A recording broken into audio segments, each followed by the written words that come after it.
दोस्तों, आज हम बात करेंगे भारत की पूर्व राष्ट्रपति भारत रत्न श्री प्रणब मुखर्जी के बारे में, जिनकी 31 अगस्त शाम को ही निधन हो गया है। दोस्तों, भारत में डॉक्टर एपीजे अब्दुल कलाम के बाद अगर किसी राष्ट्रपति का नाम लिया जाता है तो वो है प्रणब मुखर्जी, क्योंकि प्रणब मुखर्जी ने 45 साल से ज़्यादा वक्त इस देश की सेवा में लगाया है, वो भी राजनीतिक पदों पर बैठकर। प्रणब मुखर्जी का जन्म 11 दिसंबर सन 1935 में पश्चिम बंगाल की बीरभूम जिले की एक छोटी सी गांव में हुआ था। उनके पिता एक कांग्रेसी नेता थे और आज़ादी की लड़ाई में हिस्सा लेने के कारण उन्हें ब्रिटिश सरकार द्वारा कई बार जेल भेजा गया।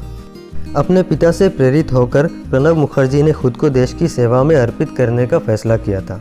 इतिहास और राजनीतिक विज्ञान में मास्टर डिग्री और साथ ही साथ कोलकाता विश्वविद्यालय से कानून की डिग्री हासिल करने के बाद प्रणब मुखर्जी ने कॉलेज शिक्षक और पत्रकार के रूप में अपनी पेशेवर जीवन की शुरुआत की थी। सन 1969 में तत्कालीन प्रधानमंत्री इंदिरा गांधी ने पहली बार उन्हें कांग्रेस की सदस्य बनाया और जुलाई 1969 में उनको राज्यसभा की सदस्य बना दिया गया। प्रणब मुखर्जी बेहद कम समय में इंदिरा गांधी के भरोसेमंद नेता बन गए थे।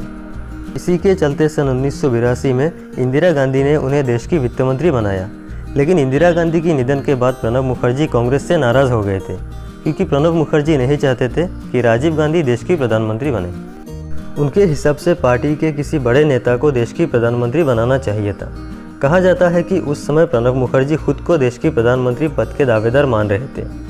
इस कारण से कांग्रेस से उनकी दूरियां बढ़ी और सन 1986 में अलग होकर उन्होंने खुद की राजनीतिक दल बनाया, राष्ट्रीय समाजवादी कांग्रेस के नाम से। कहा जाता है कि गांधी फैमिली के साथ मुखर्जी का रिश्ता काफ़ी अच्छा था, जिसके कारण उन्हें 1999 में ऑल इंडिया कांग्रेस कमेटी का महासचिव बनाया गया। साथ ही साथ वो सन 2000 से लेकर 2010 तक पश्चिम बंगाल कांग्रेस का अध्यक्ष बने रहे। इसी दौरान प्रणब मुखर्जी ने 2004 से 2006 तक रक्षा मंत्री और 2006 से 2009 तक विदेश मंत्री की पद को संभाला। हालांकि राजीव गांधी से समझौता होने के बाद मुखर्जी फिर से कांग्रेस में शामिल हुए और राजीव गांधी के बाद 1991 में जब पीवी नरसिम्हा राव देश की प्रधानमंत्री बने, तब प्रणब मुखर्जी को योजना आयोग का उपाध्यक्ष बनाया गया था और बाद में 1995 में उन्हें विदेश मंत्री भी बनाया गया था। सन 2009 में प्रणब मुखर्जी को मनमोहन सिंह की कैबिनेट में वित्त मंत्री बनाया गया। उस समय प्रधानमंत्री मनमोहन सिंह और प्रणब मुखर्जी दोनों ही दिग्गज अर्थशास्त्री मिलकर देश की अर्थव्यवस्था को संभाल रहे थे। लेकिन सन 2012 में यूपीए सरकार की तरफ से प्रणब मुखर्जी का नाम राष्ट्रपति पद के लिए नॉमिनेट हुआ और 25 जुलाई सन 2012 में उन्होंने देश की 13वीं राष्ट्रपति के रूप में शपथ ली थी।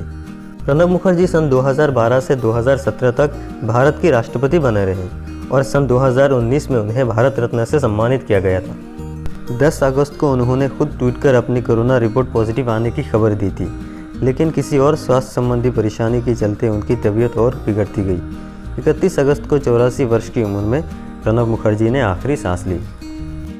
इस वीडियो को लाइक और शेयर करना ना भूलें और अगर आप ऐसे किसी व्यक्ति के बारे में जानना चाहते हैं तो हमें कमेंट सेक्शन में ज़रूर बताएं और साथ ही साथ हमारे चैनल को भी सब्सक्राइब करें।